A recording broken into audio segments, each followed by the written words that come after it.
आए थे। ये हवाएं बातें नहीं कर, जैसा उन्होंने खुद दावा भी किया, कई सारे फैक्ट लेकर के आए। उन्होंने बताया कि उन्हें क्यों ईवीएम पे शक हो रहा है। तो सवाल जो मैंने पूछा था कुरैशी साहब से, वही सवाल आपसे पूछूंगा कि ईवीएम हैक होता है कि नहीं होता है। ये अलग बात है, टेक्निकल मामला है, लेकिन कम से कम भरोसा तो दिला दीजिए कि ईवीएम हैक नहीं होता है। जो आप शक कर रहे हो, शक को हम दूर कर देंगे। लोकतंत्र में चुनाव से बड़ा पर्व तो कुछ होता नहीं है, चुनाव से ज्यादा संवेदनशील मामला तो कुछ है नहीं। उससे क्यों बच रही है भाजपा? लक्ष्मण जी देखेंगे, दो बेसिक कहावत है और अक्सर वो सभी लोग कहते हैं, दादा परदादा भी कहे, पिताजी भी कहे और हम लोग भी कहते हैं, आगे भी कहते हैं। एक कहावत है कि कौवा कान ले गया, ये सभी लोग कहते हैं, लेकिन लोग जानते हैं कि कौवा कान लेकर नहीं जा सकता है। और ये भी कहते हैं कि भैया गधे को सींग आ गई है, ये भी कभी नहीं हो सकता। ये दोनों चीज हो नहीं सकती। इसी तरह से निराधार बातें विपक्ष के लोग कहते हैं। इस देश में एक संवैधानिक व्यवस्था है, विधि की व्यवस्था है, और जब भी कोई भी पार्टी आरोप लगाती है तो उसके पास साक्ष्य होना चाहिए, और अगर आपके पास साक्ष्य है, सबूत है, तो निश्चित तौर पे आपका समाधान है। लेकिन अगर आपके पास साक्ष्य नहीं है ना, आपके पास साक्ष्य नहीं है तो समाधान भी नहीं है, क्योंकि ये लोग आरोप किस पे लगाते हैं लक्ष्मण जी जानते हैं? अपनी संवैधानिक संस्थाओं पर भरोसा नहीं है। कभी कहेंगे कि कोर्ट खराब हो गया है, हाई कोर्ट और सुप्रीम कोर्ट तो सरकार के हिसाब से फैसला दे रही है। कभी कहेंगे चुनाव आयोग खराब हो गया, ईवीएम खराब हो गया, यहाँ तक कि जो देश की सेना है उस पर भी आरोप लगा देंगे। तो मुझे लगता है कि ऐसे विपक्ष को समझना होगा। को कर्नाटक इसको में आपकी सरकार एसएन सिंह बनती साहब, है, इसको हम लोग वहां क्या मुद्दे तक रखें, इसको मुद्दे तक सीमित रखें कि ये सवाल उठा रहे हैं चुनाव आयोग पर ईवीएम के ऊपर, तो उसी पर रखें कि ईवीएम पे इनके सवाल। लक्ष्मण जी मैं उसी हाँ पे आता। आप देखिए कर्नाटक में सरकार हाँ बनती है, वो ईवीएम से बनती है, बैलेट पेपर से बनता है। नकार देना चाहिए कि हम उसको नहीं हाँ। मानेंगे।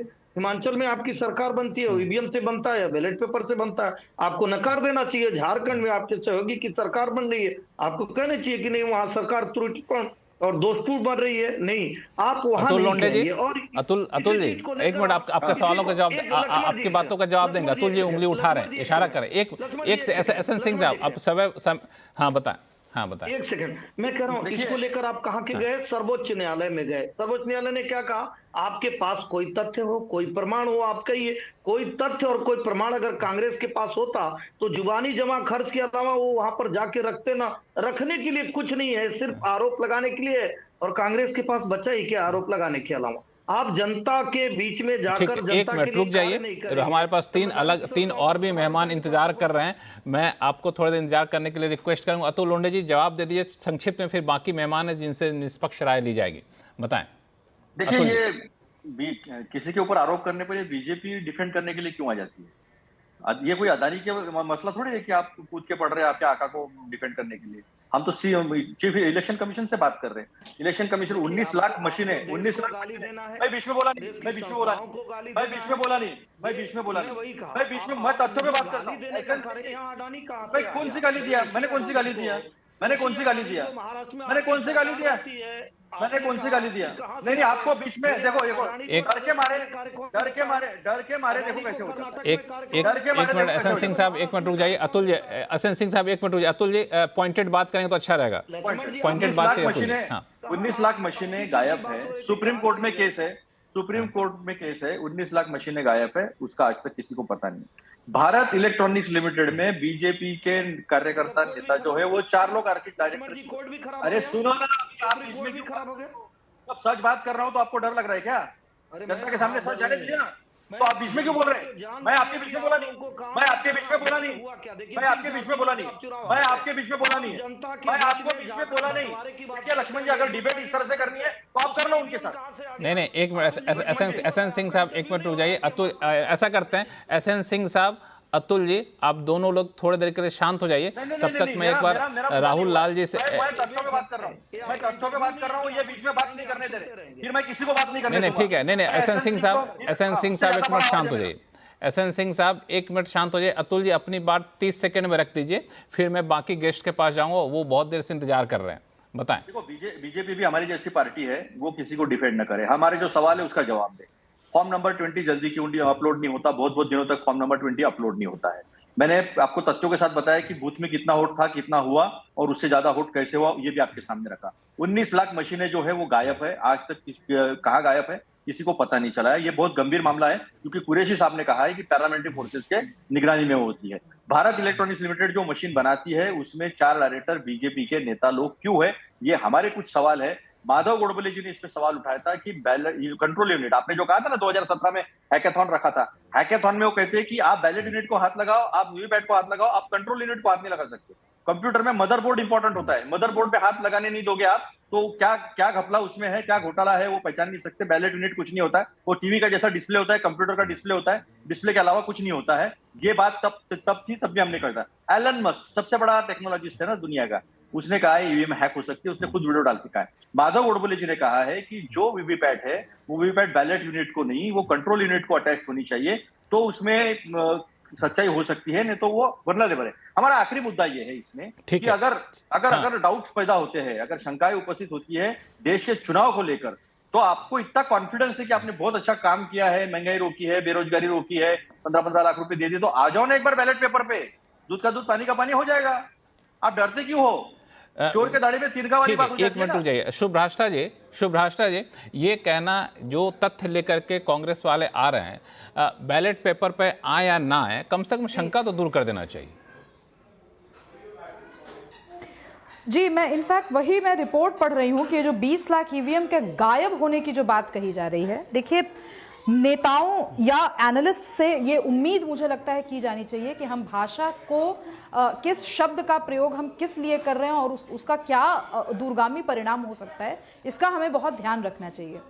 ये कह देना कि वो ईवीएम्स गायब हो गए और ये कह देना कि या रिस्पॉन्स जो आरटीआई का है, मैं इनफैक्ट चैलेंज करती हूँ, मैं अपनी प्रतिक्रिया उस पर जरूर दूंगी, लेकिन आरटीआई का जो एग्जैक्ट रिस्पॉन्स है, क्या उस एग्जैक्ट रिस्पॉन्स के साथ ये जो भी इन्होंने कहा है कि गायब हो गए, क्या वो बात कर सकते हैं? मैं ये प्रश्न का मैं जवाब चाहती हूं ताकि मैं उनसे अलग से जिरह कर सकूं इस पर, लेकिन मैं 2-3 मुद्दों पे बात करना चाहती हूं। एक तो ये कहा गया कि मदरबोर्ड के साथ हम खिलवाड़ कर नहीं सकते हैं, तो हम ईवीएम हैक कैसे कर पाएंगे? हैकेथॉन की बात जब की गई, सिंपल सी बात है, आप किस पे आपका शक किस पे है, कौन कर रहा है ईवीएम की हैकिंग? अगर हैकेथॉन में ये प्रूव नहीं हो पा रहा है कि हमारे देश की ईवीएम टैंपर की जा रही है, तो आप क्या कहना चाहते हैं कि जो सत्ता पक्ष है वो अगर ईवीएम हैक करता है, तो आज अगर भाजपा है तो कल तो कांग्रेस भी हो सकती है ना? तो ऐसे सिचुएशन में हम कैसे मान लें कि आप अगर ईवीएम को रिप्लेस कर देते हैं बैलेट पेपर से, तो कल हमने बूथ कैप्चरिंग भी देखी है, तो आपके पास एक ऐसा ऑल्टरनेट फुल प्रूफ सोल्यूशन, इसका मतलब कि विपक्ष के पास नहीं है, वो सिर्फ और सिर्फ देश को दिग्भ्रमित करना चाहती है। और मैं ऑन रिकॉर्ड पूछना चाहती हूं ये सवाल, ये बात जो शायद उठाई गई, देश की संस्थाओं ने ही उठाया कि जब कांग्रेस चुनाव जीतती है तो यह सवाल क्यों नहीं आता। मैं इनफैक्ट पूछना चाहती हूं कि क्या कोई पब्लिक इंटरेस्ट लिटिगेशन कांग्रेस के किसी बड़े इंटेलेक्चुअल नेता ने, जो राष्ट्रहित को सर्वोपरि मानते हो, क्या उन्होंने डाला है कि हमें फलाना इलेक्शन रिजल्ट में हम जीते तो जरूर, लेकिन हमें शुभा है भाई ईवीएम पे? अगर डाला हो तब तो मैं इनकी बात समझूं कि यह राष्ट्रहित की बात है, नहीं डाला हो तब तो यह पूर्ण राजनीति है, जैसी राजनीति 2009 में भाजपा ने की थी।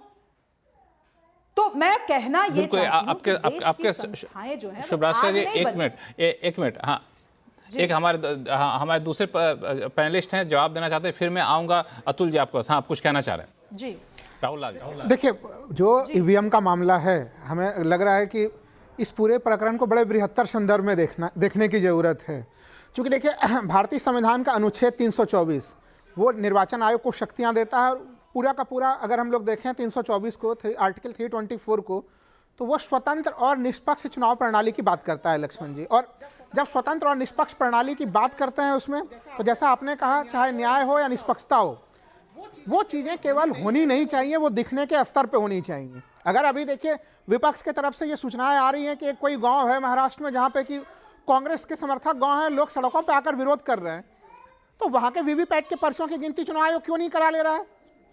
तो देखिए, इसके निष्पक्षता को आधारित करने के लिए ही देखिए वीवीपैट के मामले को लेके लाया गया था।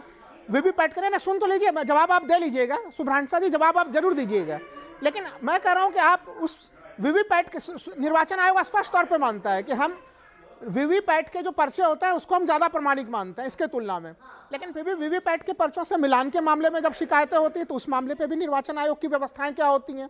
हमें लग रहा है कि कांग्रेस पार्टी 2018 में जब राहुल गांधी राष्ट्रीय अध्यक्ष बने थे कांग्रेस के, तब उन्होंने पहली बार जो है वो ईवीएम को हटाने के लिए और बैलेट पेपर की बात की थी, लेकिन कांग्रेस ने उस मामले को उसके बाद ठंडे बस्ते में रखा है। लेकिन आज फिर से ये मामला बृहत्तर स्तर पे है और देखिए इस मामले को हम लोग यूं ही खारिज नहीं कर सकते। दुनिया के हालांकि इसमें एक चीज जोड़ दूं कि ऐसा नहीं है कि वीवीपैट छोड़ के ईवीएम छोड़ करके हम बैलेट पे चले जाएंगे तो सारा चुनाव बहुत अच्छा हो जाएगा। ये इससे पहले आपको याद होगा कि 1989 का एक बयान राजीव गांधी का बड़ा फेमस हुआ था, जिस वक्त जो है लोकसभा चुनाव में भाजपा को अच्छी खासी सीटें मिल गई थी, तो उन्होंने कहा था कि मुझे शक है इस चुनाव पे और शायद कुछ धांधली हुई है बैलेट वाले इलेक्शन में। तो वो भी एक बयान था। आपके पास आऊंगा, एक मिनट में। राकेश शुक्ला जी बहुत देर से एक से राकेश शुक्ला जी बहुत देर से इंतजार कर मैं आपके पास आऊंगा, आपको 30 से 45 सेकंड दूंगा आपको। राकेश शुक्ला जी, इस पूरे विवाद पे जो सबसे एक मत ये निकल कर आ रहा है कि ठीक है ईवीएम सही है गलत है इस पर हम नहीं जा रहे हैं, कम से कम हमारे शक को तो दूर कर दीजिए, उसमें क्यों भाजपा की तरफ से विरोध हो रहा है या फिर चुनाव आयोग क्यों इसमें सुस्त रवैया अपनाया हुआ है, क्या इससे आप सहमत हैं? देखिए लक्ष्मण जी, अभी कुरैशी जी ने दूध का दूध पानी का पानी किया, सारी टेक्नोलॉजी के विषय में स्पष्ट कर दिया है। 1988 में राजीव गांधी जी के जिन 5 फैसलों को क्रांतिकारी बताया गया था, उनमें एक फैसला था ईवीएम से वोट कराने का भी। फिर 2001 में जिन 4 राज्यों में चुनाव हुए, पूरे चुनाव विधानसभा के ईवीएम से हुए, वहाँ भारतीय जनता पार्टी की सरकार नहीं बनी थी, वहाँ कम्युनिस्ट पार्टी और कांग्रेस की सरकार बनी थी। मैं इसलिए कह रहा हूँ कि टेक्नोलॉजी का नहीं राजनीतिक मामला है, क्योंकि जब जब चुनाव के बाद नेतृत्व संकट में आता है और जन अविश्वास पैदा होता है, उसी समय ईवीएम को खड़ा कर दिया जाता है। ये 2009 में भी हुआ है और उसके बाद लगातार ये प्रक्रिया चली आ रही है। 2009 में भारतीय जनता पार्टी चुनाव हारी, उसके बाद भारतीय जनता पार्टी को लगा कि कहीं लाल कृष्ण आडवाणी जी के नेतृत्व पे सवाल खड़ा ना हो, इसलिए भाजपा ने उसको उठाया। उसके बाद कांग्रेस इसको परंपरागत तरीके से लगातार उठाती चली आ रही है, क्योंकि सीधे सीधे नेतृत्व संदिग्ध हो, संकट में आए, उस पर अविश्वास हो, उसकी बजाय अच्छा है कि ईवीएम को सामने कर दिया जाए। कुरैशी जी ने बिल्कुल सही कहा है कि ये देश के लिए बड़ा दुर्भाग्य होगा यदि ईवीएम पे संदेह बढ़ जाएगा। तो मुझे लगता है राजनीतिक दलों को ये प्रयास करना चाहिए कि नेतृत्व को बचाने के लिए टेक्नोलॉजी को संदेह में न डाला जाए। लक्ष्मण जी और लाल जी, नेतृत्व को बचाने के लिए टेक्नोलॉजी को संदेह के दायरे में ना लाया जाए, बल्कि टेक्नोलॉजी को स्वीकार किया जाए और एक आगे बढ़ने की तरफ देखा जाए, ना कि पीछे जाए। हाँ, आपका कुछ कहना चाह रहे हैं? मैं इसी पे कह रहा हूँ। देखिए, हर टेक्नोलॉजी हर तरफ होना चाहिए, लेकिन जब आपके लोकतंत्र के मामले पे जब सवाल उठ रहे हो, वहां पे देखिए कई जगह पे आधुनिकीकरण अच्छी चीज नहीं होती। हम लोगों ने देखा है नीदरलैंड में इसके ऊपर सवाल खड़े हुए, जर्मनी ने इसको कहा कि भाई पारदर्शिता का मामला नहीं है, इटली ने कहा, तमाम कई सारे विकसित देश जो इसको अपना रहे थे उस परंपरा को छोड़ के आए। अभी देखिए अमेरिका के चुनाव हुए हैं, राष्ट्रपति के चुनाव हुए हैं, क्या वहां पे ईवीएम का प्रयोग हुआ? तो महत्वपूर्ण मामला ये नहीं कि हर तरफ हम जो है कि आधुनिकीकरण की तरफ बढ़े। कई सारे देशों ने इस आधुनिकीकरण के इस रास्ते को चुना और लगा कि इसमें शक और शुभा का मामला हो सकता है, तो इसको हट जाना चाहिए। मैं इसको बृहत्तर परिप्रेक्ष्य में देखता हूं लक्ष्मण जी। एक लाइन जो मैं कहना चाहूंगा, देखिए सत्ता पक्ष एक महत्वपूर्ण प्रतिष्ठान है इस देश का, लेकिन इस लोकतंत्र में विपक्ष भी बड़ा महत्वपूर्ण प्रतिष्ठान है। जब भारतीय जनता पार्टी विपक्ष में होती है वो इसके ऊपर सवाल खड़ी करती है, जब अभी इस समय का विपक्ष है वो इसके ऊपर सवाल खड़ा कर रहा है। तो अगर विपक्ष के इन बातों को भी हम लोगों को गंभीरता के साथ देखना चाहिए। केवल इसे ये नहीं कह सकते कि विपक्ष के लोग अपनी छवि बचाने के लिए ऐसा काम कर रहे हैं। हमने देखा कि लोकसभा में अखिलेश यादव ने कहा कि हम 80 की 80 लोकसभा की सीटें भी अगर हम जीत गए उत्तर प्रदेश में, उसके बावजूद भी हम बैलेट पेपर को लाने की तैयारी करते हुए रहेंगे, ये मांग हम करेंगे। तो इस मांग को सिरे से खारिज नहीं करेंगे। चुनाव आयोग है वर्तमान में जो चुनाव, 30 सेकंड मांगा था, 1 मिनट हो गया। मैं हमारे पास सुभाषा जी भी बोलने को तैयार है, SN सिंह साहब भी बोलने को तैयार है। हालांकि एक फैक्ट यहाँ पर रख दूं कि बार बार ये कहा जाता है कि भारत ही क्यों ईवीएम की अगुवाई करे, तो इसमें 2 चीजें मेरी तरफ से कहनी है कि ठीक है दुनिया के दूसरे देश ना करें तो हम क्या वो चीज़ नहीं करेंगे क्या? हम अगर बढ़ना चाहते तो बढ़ेंगे। हमारे पास UPI एक बहुत बड़ा एग्जाम्पल है, हमारे पास आधार बहुत बड़ा एग्जाम्पल है, ये सारे एग्जाम्पल है। दूसरा कि ये जो कहा जाता है कि दूसरे देशों में इस्तेमाल नहीं होता है, तो मैं एक डेटा निकाला, उसमें देखा कि यूएस के 27 स्टेट में direct recording electronic voting machine का इस्तेमाल होता है, इसको DRE कहते हैं।